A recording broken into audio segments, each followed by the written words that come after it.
The difference between recovery when we compare implants and natural tissue or a flap depends a little bit on where the location is and what tissue we take. It also, of course, depends on the patient. Recovery is certainly patient specific. Theoretically, implants are an easier recovery. In most situations with implants, we're able to go through the same incision as a tissue expander was placed. That tissue expander comes out, implant goes in, and most people don't have a lot of pain. Now, that being said, in my patients, I offer pretty much everyone fat grafting, which then means now all of a sudden we're not just operating on the breast, we are now operating on a different part of the body. So that means there is a recovery from that. So that means liposuction of the thighs or the tummy or something like that. And while that's not a big recovery, it is some downtime and it is some discomfort.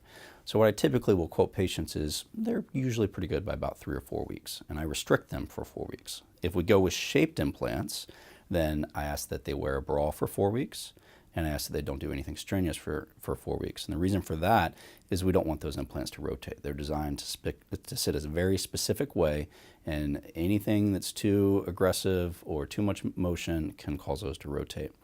In contrast, for the flap surgery or using your own tissue, most of the recovery is dictated by the donor site, not necessarily the breast. The breast people typically tolerate very well. It's more of the tummy or in a deep flap or the back of the thighs in a pap flap.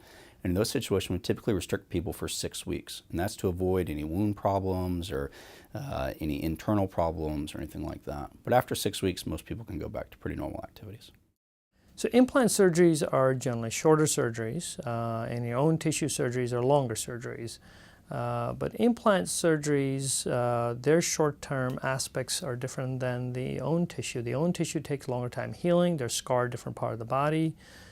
Generally, the breast does not hurt as much. In implant-based surgery, there's a little bit more pain involved in how we do that, and we're working with structures like bones and ribs and muscle, and so there tend to be a little bit more soreness. So I think one way or the other, the patients do generally fine as long as they know what they're getting into and that they have good support for this.